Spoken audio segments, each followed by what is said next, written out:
അപ്പൊ നിങ്ങളുടെ love marriage ആയിരുന്നു എന്നുള്ളത് എല്ലാവർക്കും അറിയായിരുന്നു. എവിടെ വെച്ച് എങ്ങനെ തുടങ്ങി, ആരാണ് ആദ്യം ഇഷ്ടം പറഞ്ഞത്? ഒബ്വിയസ്ലി ഞാൻ തന്നെയാണ് ഞാൻ തന്നെയാണ് ആദ്യം പറഞ്ഞത്. അപ്പൊ എങ്ങനെയാണ്, എവിടെ വെച്ചിട്ട്, ഏത് ലൊക്കേഷനിൽ വെച്ചിട്ടാണ്?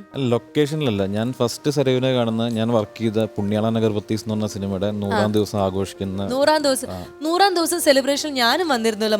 നിങ്ങൾ അല്ല അതിന് ഞാൻ നല്ല പച്ച ചുരിദാറൊക്കെ ഇട്ട് വന്നിട്ടുണ്ടായിരുന്നു. അല്ല അതിന് കാരണം രചനയിച്ച, കാരണം ആ സിനിമയിൽ രചനയിച്ച് അഭിനയിച്ചിട്ടുണ്ട്.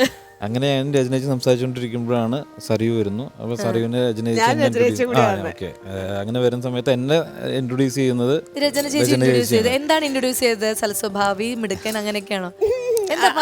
കള്ളങ്ങളൊന്നും പറഞ്ഞില്ല. ഇതിന്റെ സനൽ എന്നാണ് പേര്, പടത്തില് വർക്ക് ചെയ്തതാണ്, ജസ്റ്റ് പരിചയപ്പെട്ടു.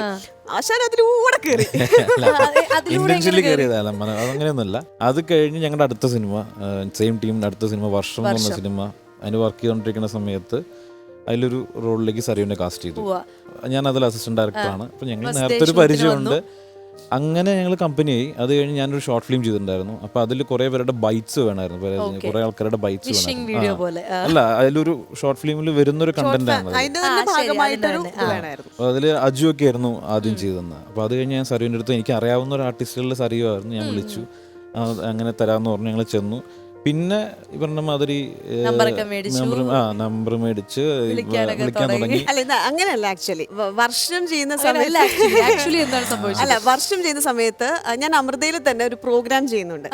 അപ്പം ഇവര് തന്ന ഡേറ്റ്സ് ഫുൾ നമുക്ക് ചെയ്യാൻ പറ്റാത്ത രീതിയിലാണ്. അപ്പൊ നമ്മൾ ഈ ഡേറ്റ്സ് അറിയാനായിട്ട് എപ്പോഴും വിളിക്കുക അസിസ്റ്റന്റ് ഡയറക്ടേഴ്സ്, അവരാണല്ലോ സോപ്പിട. അങ്ങനെ ഞാൻ വിളിച്ചു, അങ്ങോട്ട് ഡേറ്റ്സ് ഇന്നാണ്, ഇതൊന്നും അഡ്ജസ്റ്റ് ചെയ്ത് കിട്ടും, ഇതൊന്നും മാറ്റി കിട്ടുമോ എന്നൊക്കെ ചോദിക്കാൻ വേണ്ടിട്ട്. അങ്ങനെ സംസാരിച്ചാണ് വർഷത്തിൽ ചോദിക്കുന്നതുകൊണ്ട് നോന്ന് പറയാനും പറ്റില്ല. ചിലപ്പോ രഞ്ജി ചേട്ടനെ തന്നെ അവരൊന്നും അറിഞ്ഞിട്ടുണ്ടാവില്ല,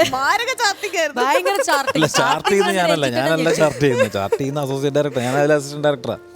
അല്ല, അപ്പൊ നമുക്ക് ഇവിടുത്തെ സ്റ്റാറ്റസ് എനിക്ക് സരയുവിന്റെ അടുത്ത് പറയാന്നുള്ളത് പറ്റുള്ളൂ. ഞങ്ങൾ അങ്ങനെ പറഞ്ഞു കൊടുക്കും. പിന്നെ കമ്പനിയായി. അപ്പൊ എന്നിട്ട് പിന്നെ ഇഷ്ടം എപ്പോൾ തുറന്നു പറഞ്ഞു? പിന്നെ അത് കഴിഞ്ഞ് ഞങ്ങൾ നല്ല ഫ്രണ്ട്സായി. അപ്പൊ എനിക്ക് സിനിമ, ഞാൻ എപ്പോഴും സിനിമ കാണും. അപ്പൊ സരയും സിനിമ കാണാൻ ഇഷ്ടമാണ്. അപ്പൊ അങ്ങനെ സരയുവിന്റെ ഗ്യാങ്ങിലേക്ക് ഞാൻ കയറി, ഒരു ഫ്രണ്ട് സർക്കിളിലേക്ക് ഞാൻ കയറി. ഡെയിലി കാണുന്ന ഒരു രീതിയിലായി. ഈ റൊമാൻറ്റിക് ആയിട്ടാണോ ഇഷ്ടം പറഞ്ഞത്? അത് സ്ട്രേറ്റ് ആയിട്ട് അത് എനിക്ക് കുട്ടി മെസ്സേജിലൂടെ പറഞ്ഞു. മെസ്സേജിലൂടെ അത് നല്ല സ്നേഹത്തോടെയാണോ? വേറെ എന്തോ ഒരു ചാറ്റിൽ നിന്നുപോയി ഇവരുടെ കല്യാണം കഴിഞ്ഞു. ഞാൻ മറുപടി എപ്പോ കിട്ടി? ഒരു 2-3 ദിവസം എടുത്തു.